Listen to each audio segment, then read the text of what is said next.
Hi guys and gals, today we're gonna talk about two great exercises for developing your legs, the hip abduction and hip adduction machine. Now these two machines are pretty much simple. There is not that much complicated issues about these machines, but still we're gonna talk about a few of the tips that you can implement into your exercise to make them a little bit better based on your goals. We're gonna mention the muscles that are gonna be involved in this exercise, but we're not going to go through the details of the anatomy and physiology. Although I've got other videos about those topics, I talk about the details regarding them. So if you want to know more, I'm going to put a link up in this video. So if you're watching from my YouTube channel, you're gonna get the links up here and you can just watch those videos and learn more about those muscles. But if you have already watched those videos, let's get to it. So this is the hip abduction machine. So basically what you're doing is bringing the knee out. Now this is pretty much easy, but there are three things that you can play with. The first one is whether you bring the chest forward and do the exercise or go back. Now some people even come up and do the exercise. We're gonna talk about it. The second thing is whether the knees should be inward or outward. In another word, whether you should have any internal rotation of the hip or external rotation of the hip while you're doing the exercise. And the third thing is whether you bring the feet forward, like here all the way forward, or you bring them backward and do the exercise. Now these are the three main things that you can do, and of course the range of motion is based on the flexibility that you have, the strength that you have, and it's gonna be determined by these three factors as well. Again, as I said, it's not that complicated, just three main issues that you should think about. Now it's gonna be the same for the hip adduction as well. You can play with those variables. The reason that I chose these two exercises to do with each other is because they're kind of using the antagonist muscles with each other. So the muscles that are gonna be worked in this exercise are gonna be stretched with that machine and vice versa. So without further ado, the first factor. Bringing the chest forward or back. You see, you've got to understand the muscles that are involved in these exercises. So for this exercise, the muscles that are involved are mainly your glutes. So three different muscles in this area. The TFL here, the sartorius, a muscle that comes from your hip all the way and goes down and attaches to inside of your knee. And also there are a few muscles like your outside of your quadriceps, so the vastus lateralis, and the outside of your hamstring, so the biceps femoris, which are not gonna do the job, but they're gonna be still activated. The same way that when you're doing a chest fly, the chest is mainly doing the job, but still the bicep is activated, although you do not flex the elbow. So it's still activated. The same way the outside of your quad and your hamstring are going to be activated as well. And also the muscles in your calf are going to be activated again for the same reason, because when the body is under load, the muscles in that area are going to be activated as well. It's just the way our nervous system works, and it's not without any benefit. It's good to have a tight contraction, a static contraction in the muscles involved. It's a good thing. So again, this exercise, the main muscles, glutes, sartorius, TFL, and those other muscles again are gonna be activated as well. And it's gonna be the opposite for the other one, but we're gonna go through that later on. Now when you bring the chest forward, you're flexing from the hip more. And what that does is it's bringing the sitting bone or the bone that's underneath your glutes a little bit back, and a lot of muscles are attached to that bone. The main ones are gonna be the hamstring and the adductor muscles that are inside your thigh. Now, although you're not using the adductor muscles in this exercise, but still you need them to be flexible. So if they are really stretched because your hip is all the way back, you're not gonna be able to bring it all the way out. So of course, if you want to get a good stretch from them, it's good, but if you want to have a good contraction, you've got to understand that they're gonna be really tight because they are already stretched, and also the hamstring muscle that I talked about is gonna be stretched as well, so it might be a little bit uncomfortable.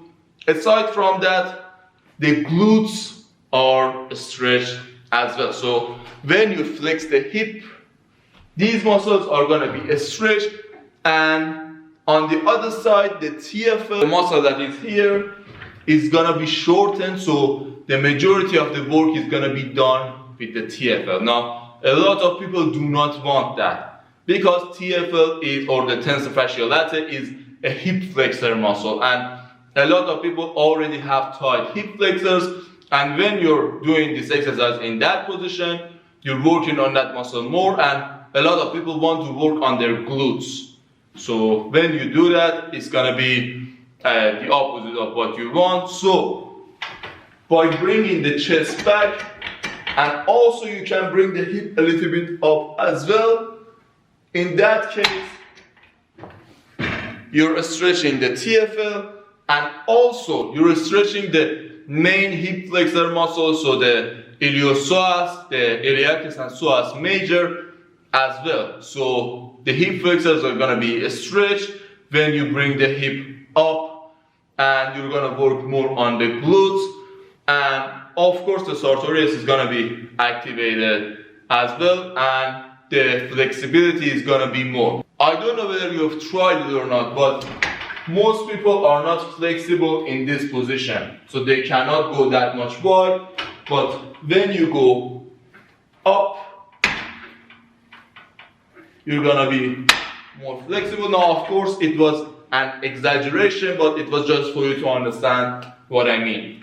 The main reason for the flexibility again is the inside of your thigh. This was the first thing. The second thing, as mentioned, was whether you have an internal rotation or external rotation of the hip.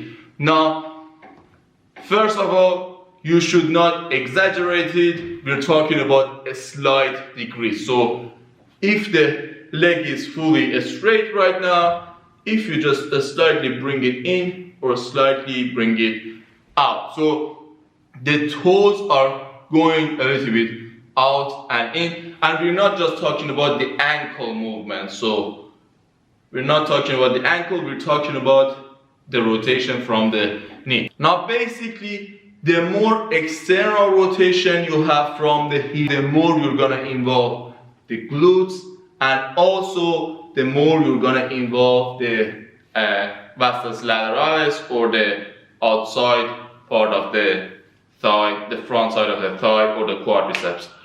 And if that's what you want, you can aim for it. The TFL activation is gonna be a little bit less because it's a little bit stretched. Now, we're not talking about that much, we're talking about a little bit. Also, the sartorius is gonna be activated more when you bring the knee out. So when you have external rotation, the sartorius is gonna be a little bit more activated. And the opposite, if you bring the knees in, so like this, the glutes activation is gonna be less, the TFL activation is gonna be more because it's shortened, and also a little bit your hip flexors as well. Now let's talk about the feet positioning. Again, you can bring it forward and back. The flexibility is gonna be less if you bend the knee or flex the knee too much. But when you bring the feet forward, they're gonna be able to contribute more and the flexibility is gonna be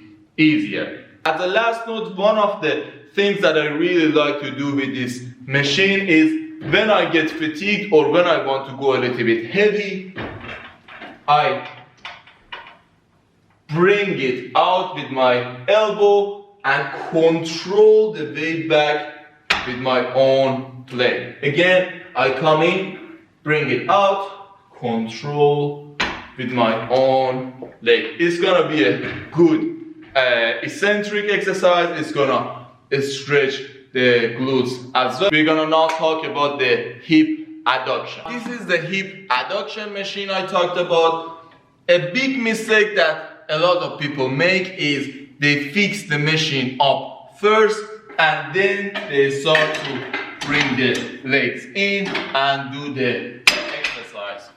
Now, what I like to do is bring it all the way out here and then one hand on this knee, the other hand on the other side of the pad, and I push these two and bring the other leg inside and then release. Now I can just keep my hand still here till I get steady and then release it.